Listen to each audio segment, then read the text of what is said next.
Hey man, what's up? Welcome back to the Q Perspective. People, self accountability is the only ability. We must realize that there will always be external factors that will impact us throughout our lives. But it's up to us to have the ability to discern those factors in order to get the best outcome out of it. This inability to self reflect is a major flaw within the so called black community. It's one of the main reasons we continue to see this conflict between the police. A couple weeks ago, there was a violent police interaction with the high school band director that was tased by police in Alabama. Now, I was just waiting, for more info to develop about the case before I posted a video on it or gave my perspective on it, but nothing new happened over the week. So I decided to just go ahead and create this video on it. And, if anything new develops over time, then I'll just create a follow up video for it. So I'm already knowing that this perspective that I'm going to give, it may come off as insensitive, or maybe even controversial. But I do believe that it is a prevalent perspective that kind of gives nuance to the situation and give us a different way to to look at this and other actions that have occurred over time and that may occur in the future. So here we have a local news station in Birmingham where the incident occurred, and they're going to cover the incident as well as show the body cam footage from that incident. So I just wanted to go over it piece by piece, get my perspective of it as they go over it piece by piece, and what we particularly as so-called black men can do to limit these altercations. So they're going to talk about it, and I'm going to give the Q perspective. Joining us tonight at 10, I'm Guy Rawlings. And I'm Sherry Falk. Minor high school band director Johnny Mims is facing criminal charges tonight after Birmingham police say that he blatantly ignored their request to stop playing after the football game. WBTM 13's Jarvis Robertson joining us now, and you've been covering this story for us. The video, it's a lot to take in. Well, it is, Sherry. And before we get into the video, we want to let you guys know that the Birmingham Police Department, they released this video exactly 1 hour ago. Now, this all happened on Thursday, after the Minor and JL game. That game was played at jail. Now, before we show you the video, some of you may find it disturbing.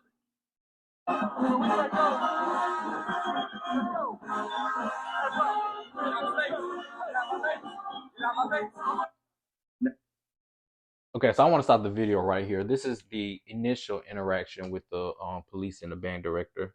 And I just wanted to stop it right here because I wanted us to pay close attention to the police coming up to him, and also, what was the band director's response when that happened.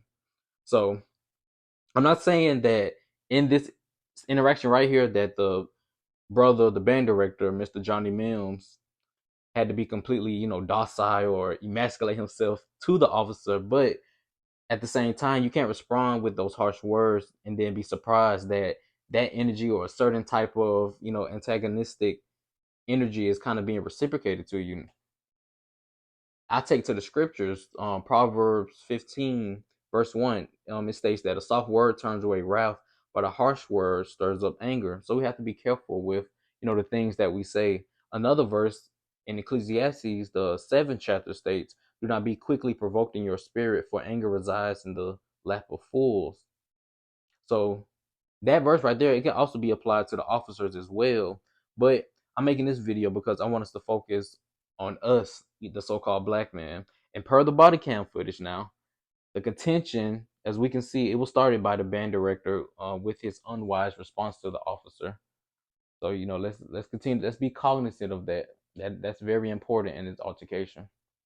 Now, there's Minor High School's band director, Johnny Mims. You can see him right there telling the police officer to get out of his face. You can hear that on the video. They are trying to get his band to stop playing. And over in the far behind them, you can see that JO's band, they are still in the stands as well. Right here, Johnny Mims, he continues to direct the band. There are two officers at least right there telling him that he needs to get them to stop.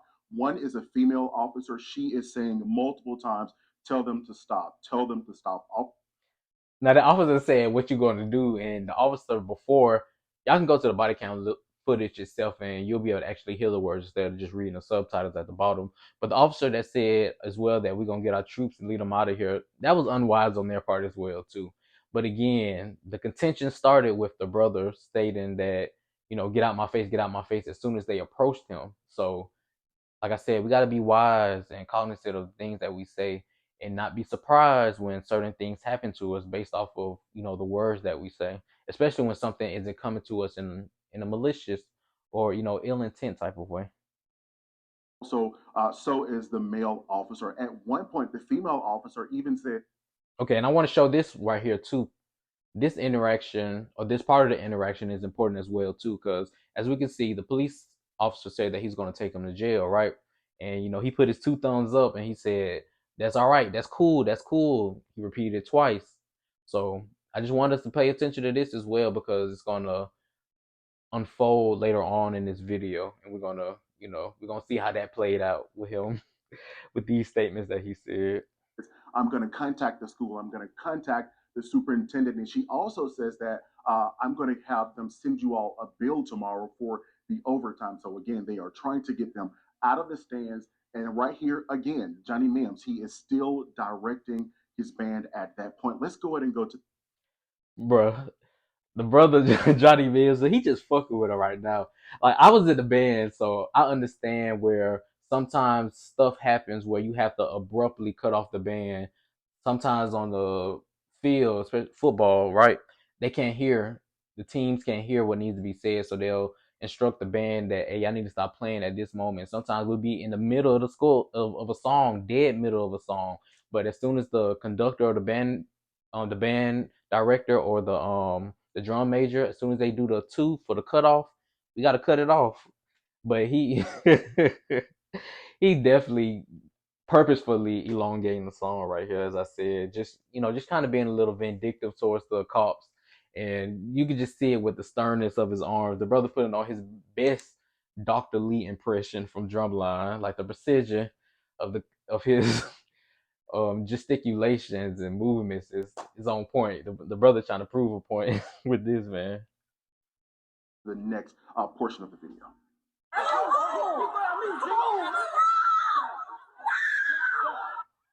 This is the very interesting part. We've already seen that viral video that has been going around on social media where he gets tased. He is surrounded by several officers.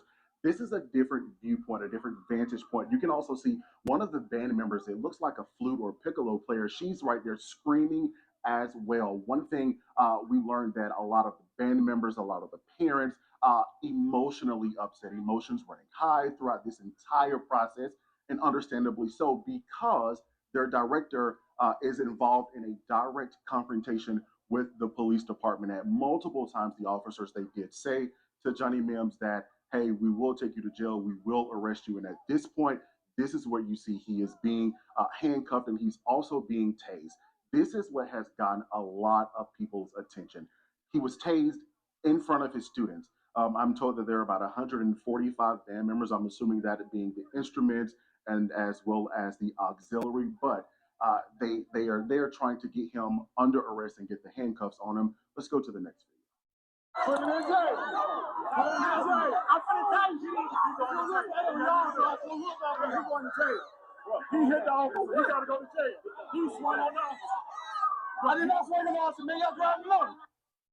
And that is where you're hearing one of the officers say he swung at an officer. He has to go to jail. Now, last Friday, the Birmingham Police Department they did put out a press release saying that some sort of altercation happened, which led to him being tased. You can see right here. There's another officer who has a taser and who put it on his chest. In that moment, you guys probably can't hear because I'm talking, but that time when the officer put the taser on his chest, I mean, the band, the crowd, they visibly and audibly, you could hear that they were disturbed by what happened. And here's again, you can see the taser being deployed at close range, and that is when he goes down. Many people surrounding that area very concerned, very upset, and understandably so. It is a confrontation. So let's go to the next. Yes, very, very, very unfortunate situation that happened here. You just see all the chaos that's going on around, and you saw the little girl screaming right there. It's just very, very unfortunate situation that happened there.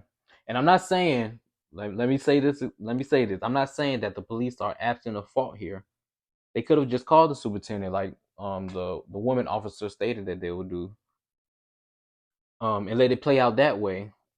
This absolutely could have been handled better, but something that I've noticed is that there's this misconception out there that only the police should moderate their conduct and show respect, when it's the duty, I believe, that every person should have, at least as a human being, to moderate their conduct and show respect to people.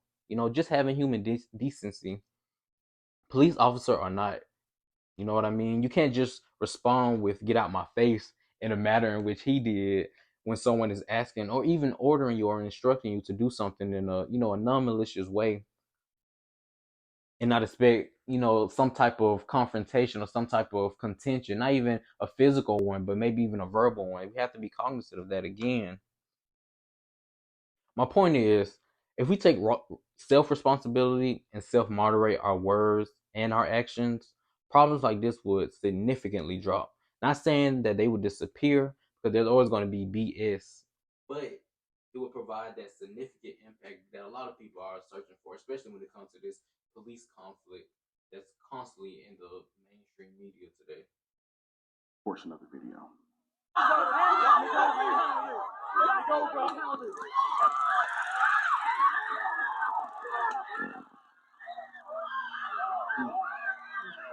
I mean, just looking at it and listening to it, you can hear just how distraught everyone is. Even at some points, you can also hear Mims saying that I didn't do anything. I didn't swing on the officers. I didn't hit the officers. That is his stance, that he did not do anything to the officers, and is also. All right, so I want to stop it right here again. So there hasn't been any additional footage that would suggest he swung on an officer, but it just takes me back to when the officer said that he's going to jail, and repeatedly we heard he repeatedly said that's cool, or we read rather. Like I said, you can go watch the full body cam footage on YouTube or wherever, and just look it up, and you can actually hear what they say. But he said repeatedly, that's cool, with not one but two thumbs up, non-verbally stating that that's an all right thing.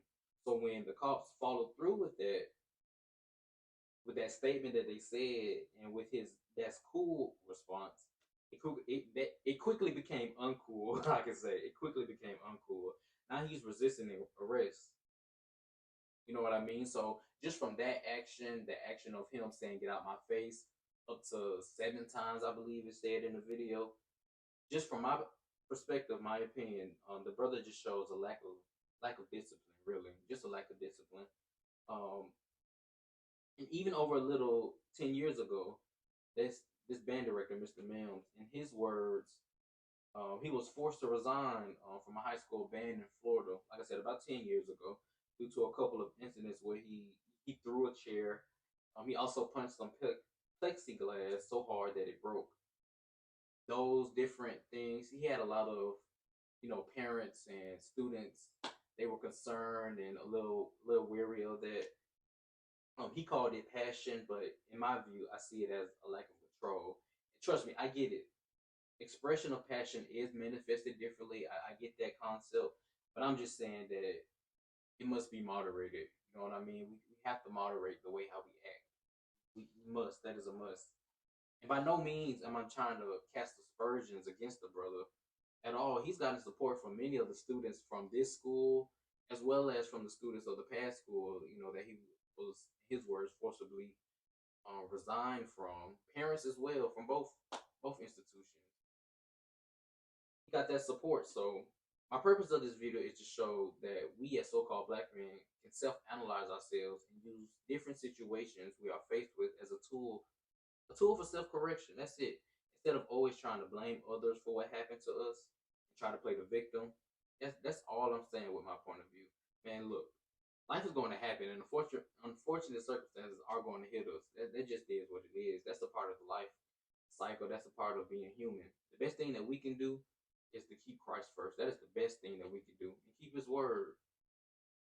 Romans chapter 5, verses 3 and 4, it says, "We also glory in tribulations, honoring that tribulations produce perseverance, and perseverance, character, character, hope."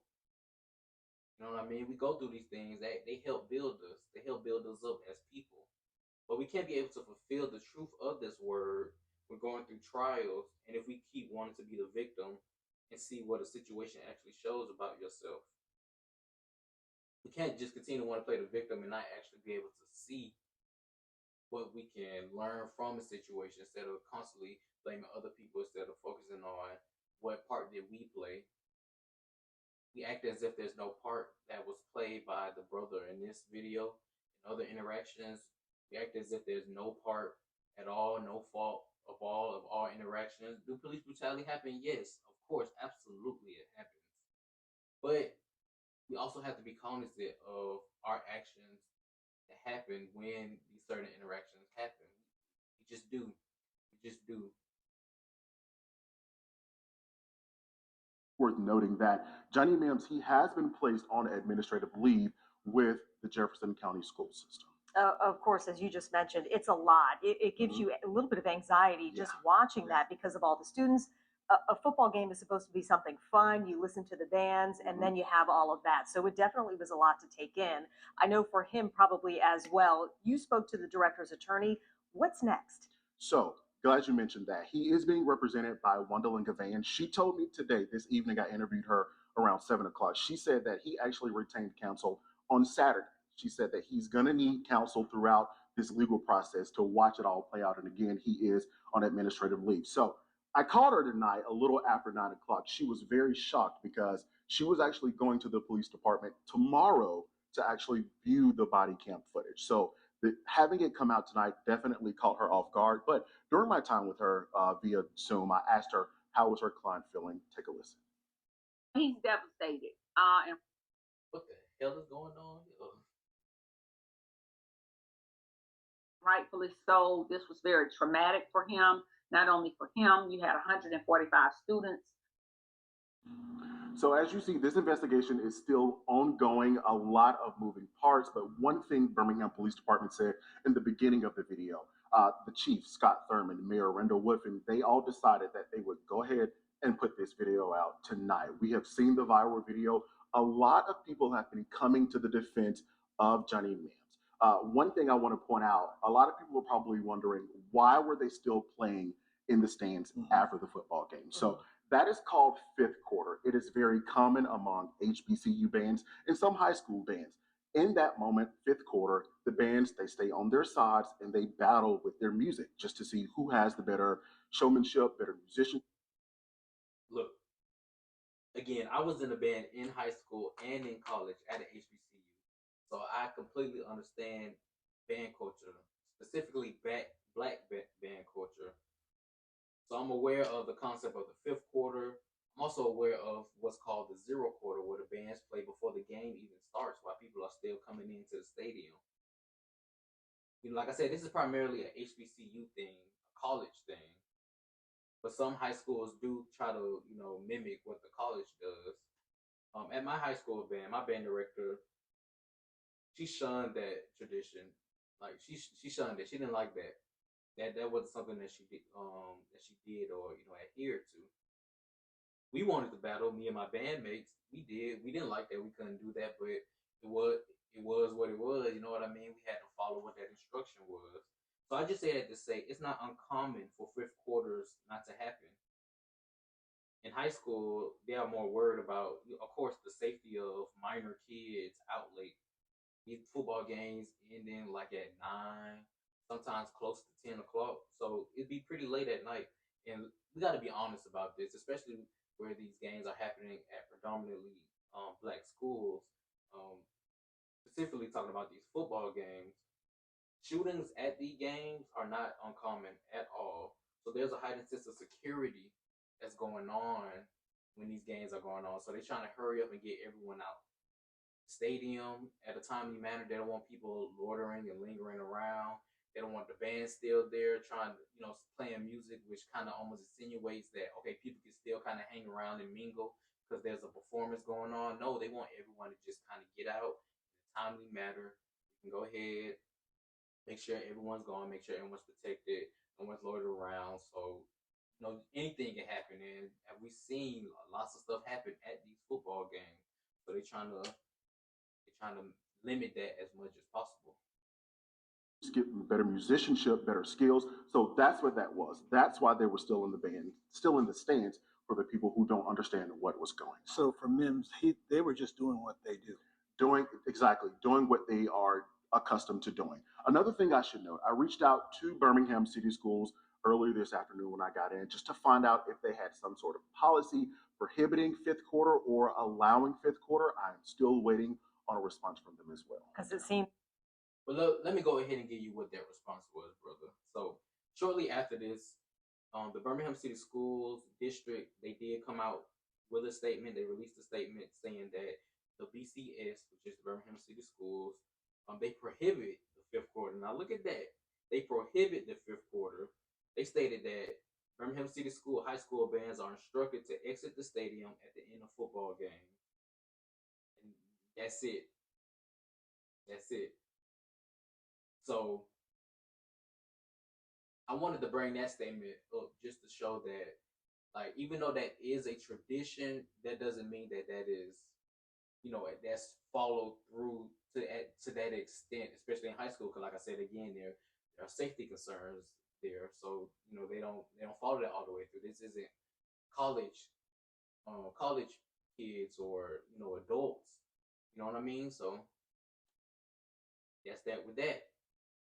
So this media, the local media, other local media stations that I've watched, as well as the national media, they're framing it as if the police were just infringing on the band playing, during that time.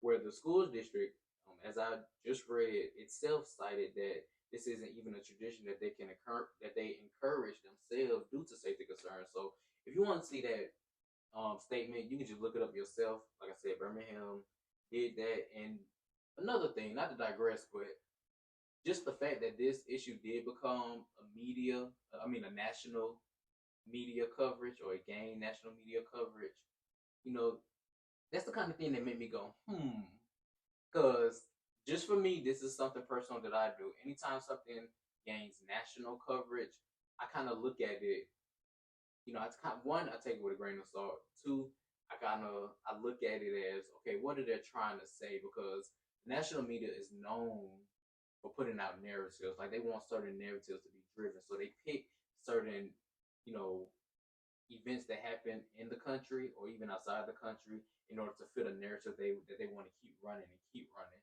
And that narrative, obviously, as we can see here, is the black community versus the police narrative. And they want that narrative done for a reason, because they want us, especially black people, black men specifically, to be victims.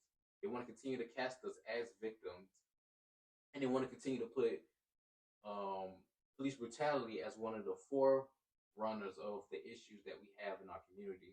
Where that just isn't the case. It's a problem, no doubt, absolutely, it's a problem, but it's not one of the top problems that we have in our community. We have many more problems in our community. We have baby mama, baby daddy drama. We have abortion. We have disorder in the household. We don't have men in the household. We have men that aren't taking up their roles, which is leading to more disorder in the community, and that disorder is bringing in that antagonistic energy towards the police. If we had that order, a lot of these things would self-correct themselves. A lot of things would just kind of come together right overnight. So that was just my little 2 cents on that. But let's just continue the video.